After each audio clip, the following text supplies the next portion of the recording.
Good morning, my dear students. Today we are going to learn political science. We had seen before this the two chapters from history.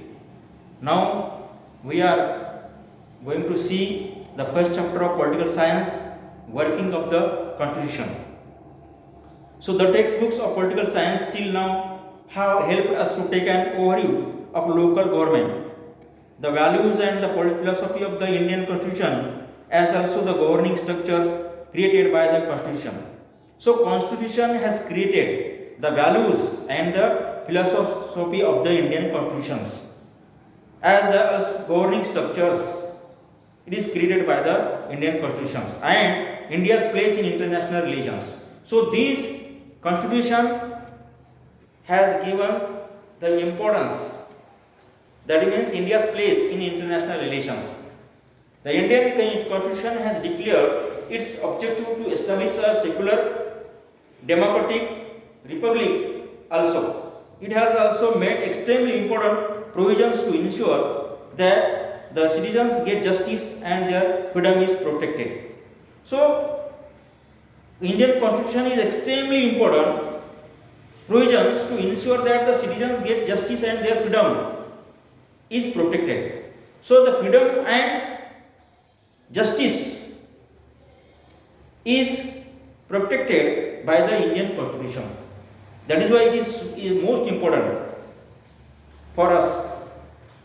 The Indian Constitution is seen as the means through which a progressive developed society based on social justice and equality will be established. So social justice and equality, it is most important, and there is a construction in the Indian Constitution, and so it is progressive developed society based because of the social justice and equality. The Constitution came into force on 26 January 1950, and since then the government has been working in accordance with the principles of the Constitution. As you know that we celebrate Republic Day on 26 January. Why do we celebrate 26 January? Because on this day, 26 January 1950, on this day, that the Indian Constitution came into force, and that's why the government has been working in accordance with the principles of the constitutions. The principles of the constitutions according to the Indian Constitution. In this chapter, we will take a big overview of the wide-ranging nature of Indian democracy, important changes that have taken place in its political process, and steps that have been taken to establish social justice and equality. This review will primarily focus on three areas: democracy, social justice, and judicial system. So, as per the accordance with the Indian Constitution, the democracy, social justice, and judicial system, these are the major provisions in Indian Constitution. So these are the most important provisions for us, because this process will help us to maintain the discipline, to maintain the equality among the society, among the social system. So democracy, what is democracy? Democracy is the government by the people, of the people, and for the people. That is the definition of the democracy. And India is the biggest democratic nation in the whole world. So political maturity. Democracy does not merely imply a representative structure. The sense of representative system is to integrate the principles of democracy in actual practice. You know, the representative system, the sense of representative system, because when the elections held, and then we take a part in the political process. We choose our representative, as a MLA, as a MP, and then MLA we send in the assembly, and we MP we send in the member of in the parliament. So that is the process, and that is why it is the most important system. And in actual practice, in our democracy, in actual practice, once this is done, democracy becomes an integral part of the political life of the society. So democracy becomes an integral part. It is become the important part of the political life of the society. If elections are held in the nation, means there is a democracy. And in the through the election, if we send our representative, that is a democracy. If they are not held the election, if they are not sending the members or representative from the local people, then it is not called the democracy. So democracy is that there are the elections, there are held the elections, and through the elections, the public, the common man send their representative. So that is the system, and so that is why it's happen only in democracy, and that's why democracy is the integral part. Without democracy, it is not possible. So that is why democracy, it is an integral part of the political life of the society. Accordingly, the Indian people have direct representation in the parliament, state legislature, and local government. Holding free and fair elections at regular intervals is an important indicator of the India's successful democracy. Why it is India's successful democracy? Because the elections are held at regular intervals, after every 5 years, regularly, and that is the indication of the India's successful democracy. In the political process and political competitions shows that Indian democracy has become successful to a great extent. That is means in the political process and political competitions shows that the Indian democracy has become successful to a great extent.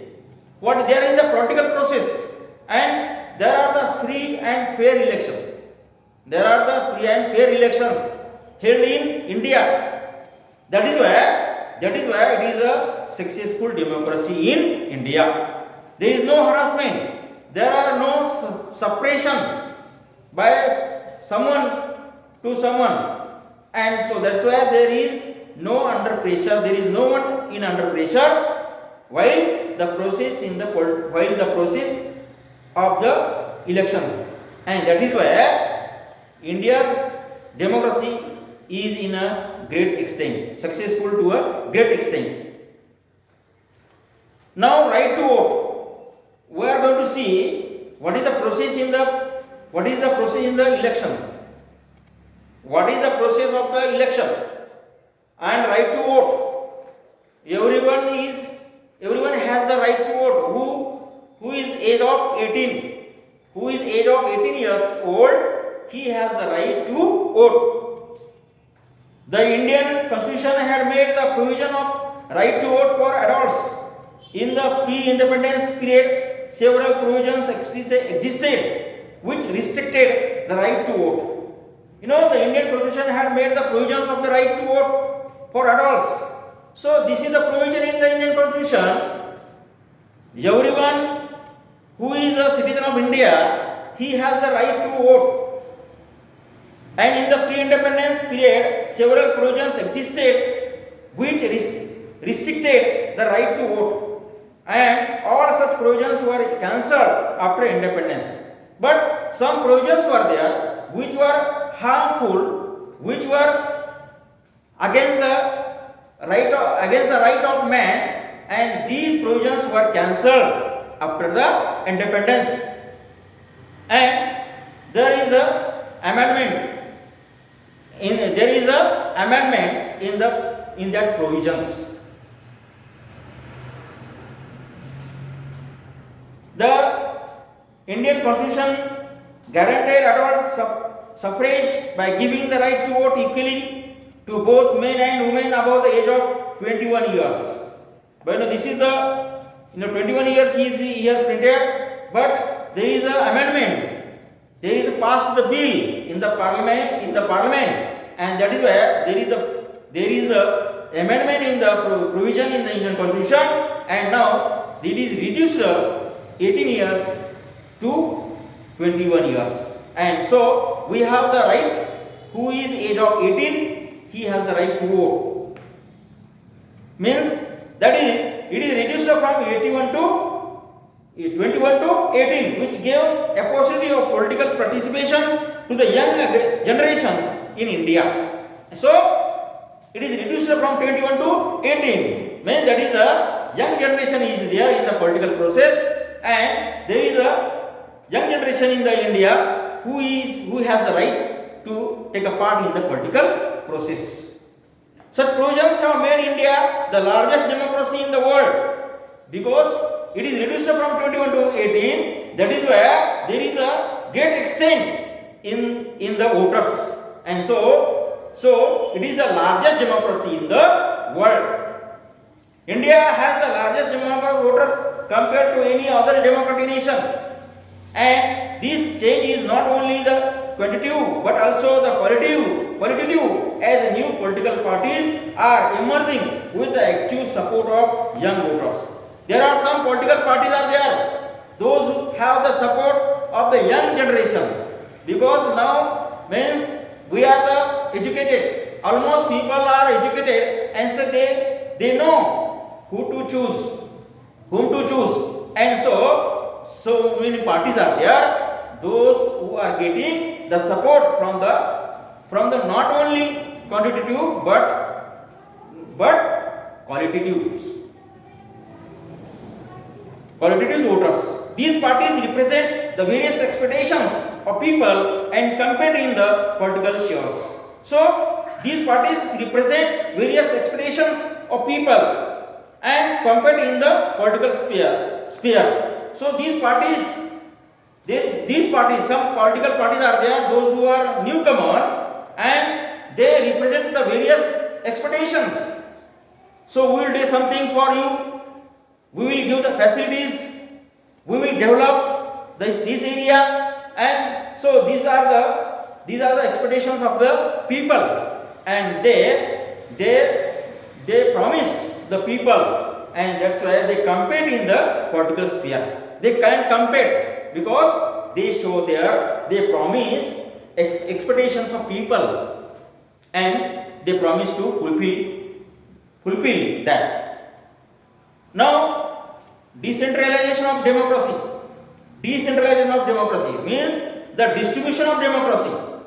That democracy is not preserved in the center, not only in the one man hand. That is the decentralization of democracy.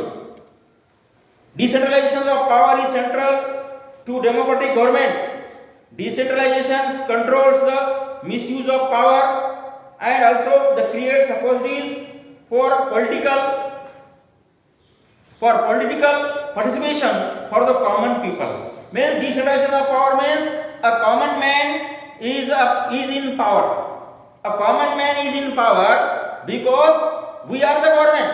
The people are the government, because people can send their representative in the assembly, in the parliament, and that is why this common man's representative means indirectly the common man is in the power. Means powers are in the hands of common man, and so that is why this is the decentralization of the power. Decentralization. The directive principles of state policy include the provisions for democratic decentralization. One such important provision is regarding empowering the local self-government, make genuine democratic governance a reality. Because the power is in the local government. What the power in the hands of the state government, that same power in the hands of the local government. So that is the decentralization of the power. After independence, several attempts were made towards democratic decentralization. One such important attempt is that 23rd and 24th amendment to Indian Constitution. So there is an amendment in the Parliament, and there is an example of the 23rd and 74th amendment to Indian Constitution, and which gave a constitutional status to local self-government institutions. Now the power is in the hands of the local government. Even the Gram Panchayat, they also power. It has the power, and that is the example of the decentralization of the power. And that amendment